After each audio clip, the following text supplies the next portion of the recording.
Assalamualaikum warahmatullahi wabarakatuh. Perkenalkan, saya Sofi Salsabila dari kelas R003 Prodi Manajemen dengan NIM C1B021195. Akan mempresentasikan tugas dari Bapak dosen pengampu Bapak Wirmi Eka Putra dengan gelar SE MSI. Materi yang akan dipresentasikan yaitu siklus akuntansi perusahaan dagang, menganalisis transaksi, dan menjurnal akuntansi. Materi yang pertama yaitu A. Siklus akuntansi perusahaan dagang. Pengertian siklus akuntansi perusahaan dagang adalah perusahaan yang melakukan transaksi jual beli barang dagang, dan perusahaan juga melakukan pencatatan yang hampir serupa dengan perusahaan jasa. Adapun ciri-ciri perusahaan dagang, yang pertama, pendapatan utamanya berasal dari penjualan barang dagangan. Yang kedua, biaya utamanya berasal dari harga pokok, barang yang terjual, dan biaya usaha lainnya. Yang ketiga, dalam akuntansinya terdapat akun persediaan barang. Dan ciri yang keempat yaitu sebagai perantara antara produsen dan konsumen. Yang kelima, antara barang yang dibeli dan barang yang dijual tidak ada perubahan. Dan yang keenam, tujuan utamanya mencari laba dengan menjual barang dan dengan harga lebih tinggi dibanding harga belinya. Adapun kegiatan perusahaan dagang yaitu sebuah perusahaan dagang memiliki kesamaan dengan perusahaan jasa, yaitu laba atau rugi bersih berasal dari selisih antara beban dan pendapatan. Sumber pendapatan berasal dari penjualan barang dagang.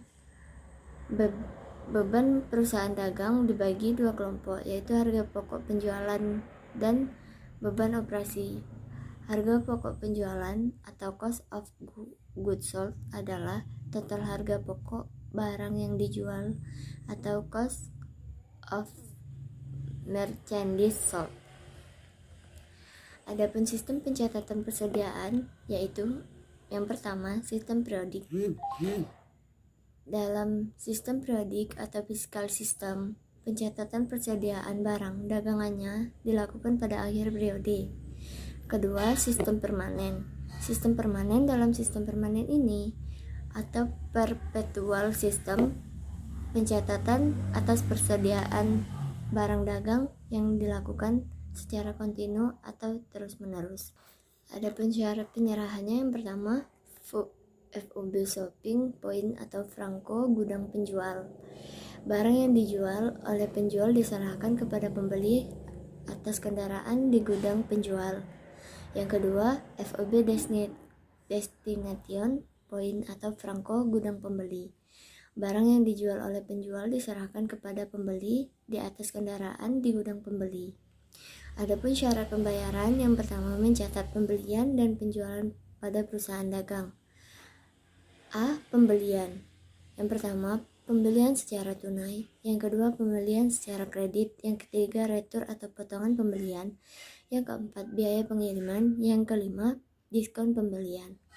B. Penjualan. Yang pertama, penjualan secara tunai. Yang kedua, penjualan secara kredit. Adapun perbedaan antara jurnal umum dan jurnal khusus dalam perusahaan dagang. Yang pertama, jurnal umum. Jurnal umum dibedakan dari bentuk, terdiri dari dua jalur. Yang kedua, pemindahan bukuan ke buku besar atau posting dilakukan setiap terjadi transaksi. Yang ketiga, pencatatan. Semua jenis transaksi harus dicatat dan secara kronologis. Yang keempat, pelaku dapat dilakukan oleh satu orang. Yang kelima, pengguna hanya pada perusahaan jasa dan perusahaan dagang kecil yang transaksinya sedikit. Adapun jurnal khusus dibedakan dari bentuknya, yaitu terdiri dari banyak jalur. Yang kedua, pemindahan bukuan ke buku besar atau posting dilakukan secara kolektif dan berkala. Yang ketiga, pencatatan hanya mencatat transaksi sejenis dan sering terjadi saja. Yang keempat, pelaku dilakukan oleh beberapa orang. Yang kelima, Penggunaan hanya pada perusahaan besar dan perusahaan dagang besar yang transaksinya banyak. B. Analisis transaksi perusahaan dagang. Pengertian analisis transaksi yaitu kegiatan yang penting dalam tahapan siklus akuntansi. Analisis digunakan untuk mengetahui pengaruh dari transaksi terhadap akun-akun sehingga membentuk persamaan dasar akuntansi. Adapun manfaat analisis transaksi, yang pertama, untuk mengetahui posisi keuangan periode tertentu, yang kedua, untuk menganalisa kelemahan perusahaan yang ada, yang ketiga, untuk mengetahui kelebihan perusahaan yang dimiliki, yang keempat, untuk mengetahui langkah lanjutan pengambilan keputusan, yang kelima, sebagai bahan evaluasi dan penilaian kerja.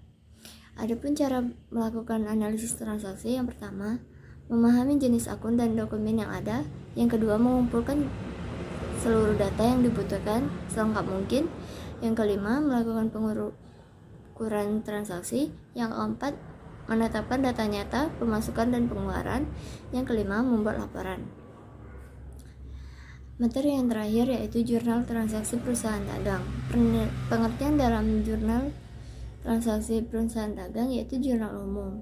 Jurnal umum merupakan kumpulan catatan secara lengkap dan rinci dengan tujuan mencatat hasil transaksi yang terjadi secara keseluruhan. Adapun format penulisan jurnal umum pada perusahaan dagang, yang pertama, beberapa kategori laporan keuangan pada perusahaan dagang juga dipengaruhi oleh catatan dari jurnal umum. Pencatatan jurnal umum mencakup banyak hal, terutama berkaitan dengan transaksi penjualan dan pembelian.